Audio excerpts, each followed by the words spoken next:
Quick announcement, guys. I designed some t-shirts. They're cool as hell and you could own one, but more on that later.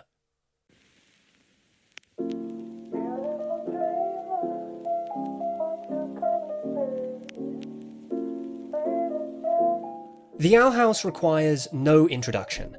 A Disney original that immediately set itself apart with its uniquely gothic vision of a fantasy world inspired by the works of Hieronymus Bosch, the series has seen meteoric success. It's garnered critical acclaim, it won a Peabody Award, pushed the boundaries for queer representation, and so on. So Disney did the only logical thing and cancelled it. In either case, after concluding its second season on a cliffhanger, The Owl House finally returned earlier this month with Thanks to Them, the first of 3 feature specials which will be closing the series out. And honestly, it was pretty dope. Above all else though, there's one particular scene that stuck out to the fandom, and today I'm going to be breaking it down in detail. Welcome to Curmudgeon Media, my name's Tom, and let's talk about the coolest scene in The Owl House. This video is going to be spoiler heavy, so if you want to avoid spoilers, you know what to do. For those of you who don't care about spoilers but haven't seen the show, first of all, what are you doing? Go watch it. And second, I'm going to give a quick recap, but you can otherwise skip to this timecode to get to the meat of the video. Alright, let's see how quickly I can sum this up. The Owl House follows Luz Noceda, a young girl transported into a parallel dimension called the Demon Realm. She meets a hot witch outlaw called Ida who lives in a spoopy house with her creepy bird tube and Cubone. Things are chill for a while. Luz befriends Willow, a swole plant mage, and Gus, an illusionist prodigy. She also has an enemy to friends to lovers dynamic with Amity, an elitist overachiever, on her own arc of self-betterment. Magical hijinks ensue, but there's a magic dictator called Belos who's actually a 17th century witch hunter kept alive with magic. After Belos threatens to unalive Ida, Luz sacrifices her only portal to Earth to save Ida's life. This brings us to Season 2. Enter Hunter, a scrawny, repressed boy who's also a clone of Belos' witch hunter brother Caleb. Hunter eventually does a Zuko and joins the good team. Luz creates an off-brand portal to astrally project to the human realm. Projecting back to Earth, she discovers a friendly basilisk called V who's been living her life in her absence. A bunch of stuff happens with a flat earther that leads to Luz telling her mother everything about where she's been for months, which goes pretty well. Meanwhile, it turns out Belos is plotting to wipe out all of witchkind by colluding with an elder god called the Collector who's also just a scruggly little sprinkle and I love them. Luz, Ida and co hatch a plot to stop him, but oops, as it turns out, Luz accidentally introduced Belos to the Collector when she went back in time and was manipulated by a younger Belos. Belos betrays the Collector goes Insanio style, turns Belos into Mom's spaghetti, while Luz and her friends escape to Earth with no way back. Ida and co are left behind and maybe dead, Belos lives, and that brings us to Season 3.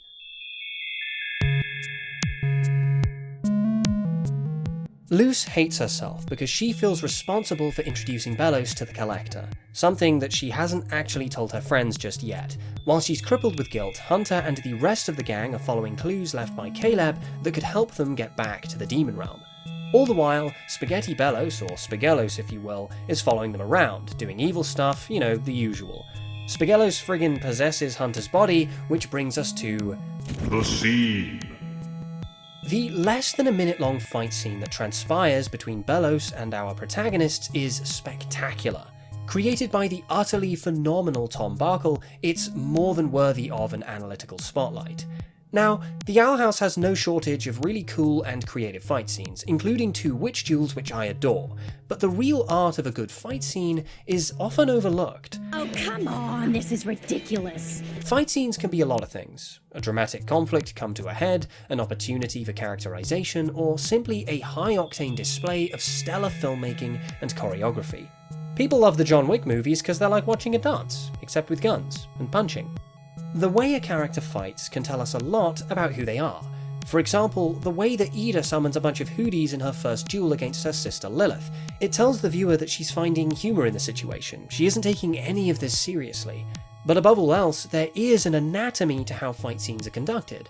After all, if it were just people blindly wailing on each other with the camera pointed at them bluntly, then it just wouldn't be much of a fight scene. Okay, so the first and most important thing about a fight scene is momentum, and momentum is built by motion. I don't just mean having things move, I mean having a sense of direction. For example, take a look at the legendary hallway fight from Oldboy. Look at how the fight is staged to have only 2 possible directions for the characters to move in. It creates a natural ebb and flow, like a tug of war. The momentum builds as Odesu moves from one side of the hallway to the other, surpassing an impossible number of foes in the process. If we take a closer look at the Thanks to Them fight, we can track how a consistent path of movement guides the viewer's eye throughout the frame and creates this feeling of momentum. This continuing momentum gives the scene a sense of upward pacing, velocity, and flow.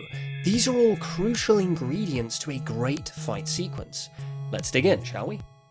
The fight begins with Belos launching his spaghetti arm at the point of view, creating a path of movement outwards. It then cuts to this POV shot. The movement is carried further by the protagonists pulling forward towards the point of view. This path of movement is then directed to screen left as Amity swings her staff, and the kids fly off in the same direction. Camila and V stay behind, which is expected behaviour of Camila as a civilian, but also a reminder that this is the first time V has actually seen Belos in combat. So the movement has been directed towards frame left, and is then continued in that direction in a circular formation when Gus flies around Belos with an illusion. Our attention is drawn back to the centre as a bolt of magic pulls in from off-screen right, landing directly on Belos in the middle. We settle for a bit in the centre frame, before Gus flies around Belos again, creating a circular path of movement that resolves with Belos swinging his spaghetti arm downwards, from the top right. Now that our eyes are drawn to the top right, Willow pulls in to the top right of the frame and wrangles Spaghelos' arm. But you'll notice that Willow catching Belos' arm doesn't kill the momentum. She actually bucks with the arm in a little loop formation that continues the movement in a circle and then downwards to the bottom of the frame. As Willow continues this trajectory from the top of frame right, the path of movement is directed along the arm from right to left. What this does is guide our eyes towards V, who swings onto frame in the same direction, right to left. But as she stands upright and pulls her head back, the path of momentum is pulled backwards in a U-turn from left to right. Cut to the next shot of V absorbing Belos' magic in the same left to right direction. Once again, our eyes are redirected to the centre frame as Belos is pulled towards it. The path of momentum settles in centre frame, but not for very long as Belos raises his arm on frame right, and the movement in the frame is pulled from right to left as Amity flies in to pull V out of harm's way, and we get this magnificent shot. But as Amity flies back round again, the path of movement does a little U-turn that guides our attention from frame right to frame left. Cut to Belos as he swings his arm from left to right, continuing that rightward momentum as he swipes through our heroes, taking them out with ease.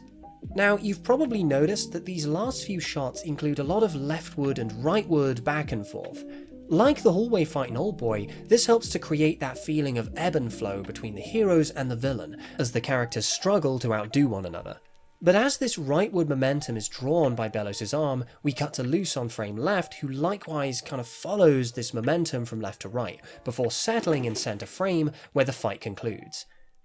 So, as we can see, there's a pretty continuous thread of movement that guides us from the beginning to the end of the fight scene. It really makes it feel contiguous and coordinated, and the flow never breaks. Nevertheless, this end bit brings us neatly to my favourite part of the scene, which is all to do with behaviour. When Luz enters the fight at the end there, she doesn't come in all guns blazing. Instead, she chooses not to fight Belos, but to embrace Hunter, trying to appeal to his humanity beneath Belos' possessive influence. I know you can hear me, Hunter. Fight him off! This tells us a lot about her as a character. In fact, this is actually a great scene for this kind of writing in general. The sequence never loses sight of who these people are and how their personalities would lead them to behave. My personal favourite moment in the entire scene is when Willow straight up just grabs Belos' arm and wrestles with it by pure physical force. It's such a very Willow way of fighting, and she's the only member of the team who would take that kind of approach. Or even could take that kind of approach. Likewise, Gus relies entirely on speed and misdirection, marks of a great illusionist. He taunts Belos using his language and his sleight of hand to distract and confound him. Amity, on the other hand, is an aggressor, and as we know, she's always ready to throw hands. In fact, she's the only member of the group who's willing to sling a powerful magic blast directly at Belos. This shot here implies that the blast is coming from Amity since it's purple, and Amity is heavily purple-coded. This shows off both her power and her rash nature, since she kinda seems to unintentionally disregard the fact that Hunter's in there and he could get hurt by that kind of direct hit. This totally contrasts V, whose power is used non-lethally. The way that she says this Hang tight, Hunter! also tells us that her priority is not harming Belos, but saving her friend. And it's important to reiterate that we get all of this analysis out of a fight scene that lasts about 40 seconds in total. Even the shortest of fight sequences can be loaded with characterization and intricate execution. These kinds of scenes are really cool to analyze because they're so fast-paced and interesting, and they also go to show the level of detail and consideration that the Owl House crew puts into their work. This fight scene is amazing and all, but it's just one scene in a 44-minute special that was all in all a fantastic watch. Season 3 may have been cut short, but if the quality of Thanks to Them is anything to go by, the Owl House finale is going to be spectacular regardless. But you know what else is spectacular? These shirts I made! I've teamed up with The Art Anchor, a collective who prints swanky designs on clothes. I've got a handful of designs up right now, and there will be more in the future. But as it stands, this is one of the best ways that you can support me directly as an artist. So if you like what you see and you want to wear it on your person, please follow the link in the description and nab one for yourself. But otherwise, that's it for today's video. What do you guys think of the Season 3 special? Let me know in the comments below, I would love to hear your thoughts. If you enjoyed this video, consider subscribing, I'm always making more. Also, give me a like, it helps appease the YouTube gods. I've got a huge video essay in the works right now, but I wanted to get a little analysis out for you guys in the meantime. Also, I just really loved Thanks to Them, and I wanted to talk about it a little. In either case, that's it from me, so I'll see you all in the next video.